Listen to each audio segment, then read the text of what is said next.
உங்கள் பேபியோட weight gain ரொம்ப ஸ்லோவாக இருக்குன்னு ஃபீல் பண்ணுறீங்களா? அப்போது இந்த சிக்கன் ரெசிபியை ட்ரை பண்ணி பாருங்கள். கண்டிப்பாக வெயிட் கெயின் ஆவாங்க. வாங்க இது எப்படி பண்ணுறதுன்னு பார்க்கலாம். இதுக்கு ஃபஸ்ட்டு நான் நாட்டுக்கோழி க்ளீன் பண்ணி எடுத்திருக்கேன். ஒரு நல்ல பெரிய எலும்பாக இருக்கிறதும் கூடவே ஒரு 4 சத பீஸாவும் எடுத்து வச்சுருக்கேன். இப்போது இதைய எல்லாத்தையும் ஒரு குக்கரில் ஆட் பண்ணிக்கலாம். இது கூடவே 3லேருந்து 4 பல் உரிச்ச பூண்டு சேர்த்துக்கிறேன். கொஞ்சமாக சீரகமும் இது கூடவே சேர்த்துக்கிறேன். கொஞ்சமாக மஞ்சத்தூள், கொஞ்சமாக உப்பும் சேர்த்துக்கிறேன். 1 வயசுக்கு கீழே இருக்க குழந்தைங்களுக்கு உப்பு அவாய்ட் பண்ணிக்கோங்க. இப்போது இதுக்கு தேவையான அளவுக்கு தண்ணி சேர்த்துக்கிறேன். மூடி போட்டு 6லேருந்து 8 விசில் நல்லா விட்டு எடுத்துக்கோங்க. ஏன்னா நாட்டுக்கோழி வேகிறதுக்கு உங்களுக்கு டைம் ஆகும். விசில் விட்டு எடுத்ததுக்கப்புறம் கம்ப்ளீட்டாக ப்ரெஷர் இறங்கணும்.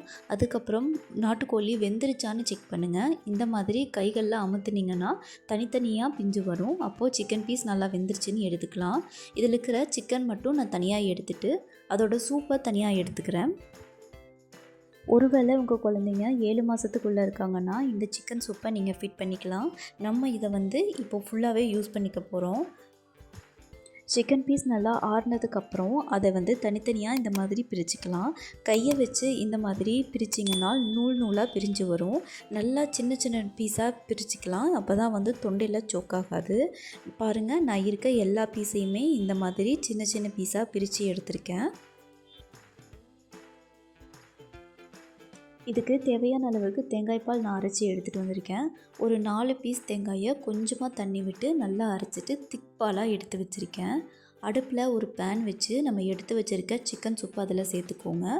ஒரு 2 நிமிஷத்துக்கு நல்லா கொதிக்கட்டும். கொதித்ததுக்கப்புறம் இதில் மசிச்சு எடுத்து வச்சுருக்க சாதத்தை சேர்த்திக்கிறேன். சாதத்தை சேர்த்திட்டு இந்த மாதிரி நல்லா கலந்து விடுங்க. சாதமும் சிக்கன் சூப்பும் நல்லா கலந்ததுக்கப்புறம் இதில் எடுத்து வச்சுருக்க சிக்கன் பீஸையும் நான் சேர்த்துக்கிறேன். அடுப்பை லோ ஃப்ளேமில் வச்சுட்டு ஒரு 2லேருந்து 3 நிமிஷத்துக்கு இந்த மாதிரி கிளறி விட்டிங்கன்னா சிக்கனும் சாதமும் ஃபுல்லாக கரைஞ்சிரும். பாருங்கள், உங்களுக்கு சிக்கன் சாதத்து கூட நல்லாவே மிர்ச்சாயிருச்சு. இப்போது அடுப்பை லோ ஃப்ளேமில் வச்சுட்டு எடுத்து வச்சுருக்க தேங்காய் பாலை கொஞ்சம் கொஞ்சமாக விட்டு கலந்து விடுங்க. அடுப்பு ஹை ஃப்ளேமில் இருந்துச்சுன்னா தேங்காய் பால் கொதித்து அதில் இருக்கிற எண்ணெய் தனியாக பிரிஞ்சு வந்துடும். அதனால் கொஞ்சம் கொஞ்சமாக சேர்த்துட்டு அடுப்பை லோ ஃப்ளேமில் வச்சுட்டு கிளறி விடுங்க. அவ்வளோதாங்க. ஆற வச்சுட்டு ஒரு பவுலுக்கு ட்ரான்ஸ்ஃபர் பண்ணிங்கன்னா சத்தான நாட்டுக்கோழி தேங்காய் பால் கஞ்சி ரெடி. இது நீங்கள் 8 மாத குழந்தைங்கள்லேருந்தே கொடுக்க ஸ்டார்ட் பண்ணலாம். வெயிட் கெயினுக்கு இது ரொம்பவே ஹெல்ப்ஃபுல்லாக இருக்கும். கண்டிப்பாக ட்ரை பண்ணி பாருங்கள். இந்த வீடியோவில் நான் ஷேர் பண்ணியிருக்க இந்த ரெசிபி உங்களுக்கு ரொம்ப பிடிச்சிருக்கும்னு நினைக்கிறேன். பிடிச்சிருந்தா இந்த வீடியோவுக்கு ஒரு லைக் பண்ணிக்கோங்க. இன்னும் இந்த மாதிரி ஹெல்த்தி ரெசிபீஸ்க்கு லைஃப் ஆஃப் இல்லத்தரசி சேனலை சப்ஸ்கிரைப் பண்ணி வச்சுக்கோங்க.